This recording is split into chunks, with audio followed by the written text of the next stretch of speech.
ထိုလူဟာဝေဟင်မှာတွဲလောင်းကျနေပြီးရှိသမျှအားအင်တွေနဲ့ရုန်းကန်နေရချိန်မှာပါလွာတဲ့ကြိုးတစ်ချောင်းကသာသူ့ရဲ့တခုတည်းသောအသက်သွေးကြောဖြစ်နေပါတယ်။တစ်ကိုင်းတွေကျိုးတော့မဲ့အချိန်မှာပဲသူဟာနောက်ဆုံးလက်ကျန်အားအင်ကိုသုံးပြီးကြိုးကိုဖျက်လိုက်ပါတယ်။သူပြုတ်ကျသွားပေမဲ့ကံကောင်းထောက်မစွာနဲ့ကြီးမားတဲ့စားရင်းတစ်ခုပေါ်ကိုကျသွားခဲ့ပါတယ်။အဲ့ဒီအချိန်မှာသူ့အသက်ဟာစိုးရိမ်ရတဲ့အခြေအနေမှာရှိနေပါတယ်။အောက်ကအဆုံးမရှိတဲ့6နှစ်ကြီးကိုမုန်းကြည့်လိုက်တဲ့အခါထိုလူဟာကြောက်စိတ်တွေတဖွာဖွာဖြစ်ပေါ်လာပါတယ်။သူဟာသူ့ရဲ့အသက်ရှင်ကျန်ရေးဓာတ်ကိုထုတ်လိုက်ပြီးစားရင်းထဲမှာခြေနှင်းတွေကိုစတင်ထွင်းထုပါတော့တယ်။သူ့လက်ချောင်းတွေကသွေးထွက်နေပေမဲ့သူမရက်တန့်ခဲ့ပါဘူးခြေလန်းတိုင်းဟာကဘာမြေဆွဲအားနဲ့သူ့ရဲ့ပင်ပန်းနွမ်းနယ်မှုတွေကိုတိုက်ထုတ်နေရတဲ့တိုက်ပွဲတစ်ခုပါပဲသူဟာအပေါ်ကအလန်းဝေးလာတဲ့ကြောက်ဆောင်ကိုမော့ကြည့်လိုက်ပါတယ်သူလုံနိုင်ပါမလားတန်တဲ့တွေဟာသူ့စိတ်ထဲကိုစတင်ဝင်ရောက်လာပါတယ်ဒါပေမဲ့အိမ်မှာသူ့ကိုစောင့်နေတဲ့မိသားစုကိုသူတတိယသွားပါတယ်သူဟာသွားကိုကြိတ်ပြီးဆက်လက်တလန်းခဲ့ပါတယ်နောက်ဆုံးမှာတော့တစ်ကိုင်းတွေကြိုးခါနီးမှာပဲသူဟာကြိုးကိုအောင်မြင်စွာဖျက်နိုင်ခဲ့ပါတယ်တစ်ကိုင်းတွေမကြခင်နောက်ဆုံးစက္ကန့်မှာပဲသူဟာဘေးအနေရကနေတီတီလေးလွတ်မြောက်ခဲ့ပါတယ်ဒီအချိန်မှာတော့သူ့ရဲ့ဘယ်ဘက်ခြေထောက်ဟာစားရင်းပေါ်မှာရှိနေပြီးလက်တွေကတော့ကြောက်ဆောင်ကိုမြဲမြဲကင်ထားဖို့စူးစမ်းနေရပါတယ်သူမျောလင့်ချက်ကုန်ခါနီးအိမ်မှာပဲစားတွေကိုရက်နေတဲ့စိတ်တကောင်ကိုသူ့အပေါ်မှာတွေးလိုက်ရပါတယ်ဒီမြင်ကွင်းဟာသူ့နှလုံးသားထဲမှာမျောလင့်ချက်ရောင်ချီလေးကိုတောက်ပစေခဲ့ပါတယ်အခြားအရာအလုံးကိုလစ်လျူရှုပြီး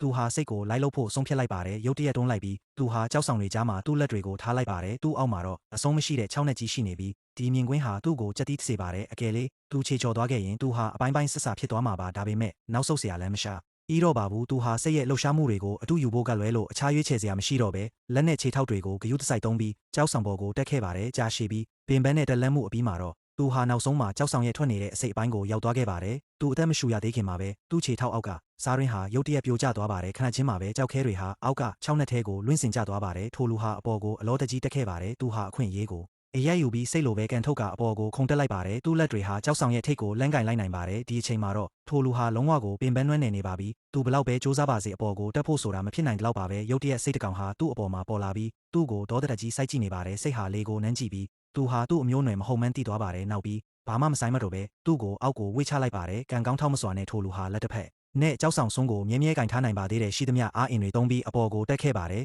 ဒါပေမဲ့စိတ်ကတော့လက်မလျှော့ပါဘူးဘင်းဟာသူ့ကိုထပ်ပြီးတိုက်ခိုက်ပါတယ်ထိုလူဟာစိတ်ရဲ့ဥချိုတွေကိုကင်လိုက်ပြီးဘေးအနေကိုတီးသွားတဲ့စိတ်ဟာထိတ်လန့်သွားကအနောက်ကိုအမြန်ဆွဲလိုက်ပါတယ်ထိုလူရဲ့ကိုဟာကြောက်ဆောင်ထိတ်ကိုဆွဲတင်ခြင်းခံလိုက်ရပါတယ်သူဟာမြေပြင်ပေါ်ကိုလဲကျသွားပြီးအသက်ကိုလူရှုနေရပါတယ်ထိုလူဟာသူ့လက်ကိုဖြည်းဖြည်းချင်းမြောက်လိုက်ပြီးသူ့အသက်ကိုကယ်ခဲ့တဲ့စိတ်ကိုညင်သာစွာပုတ်သက်ပေးလိုက်ပါတယ်သူ့မျက်လုံးတွေထဲမှာတော့စိတ်သက်သာရာရမှုနဲ့ကျေးဇူးတင်မှုတွေပြည့်နှက်နေပါတယ်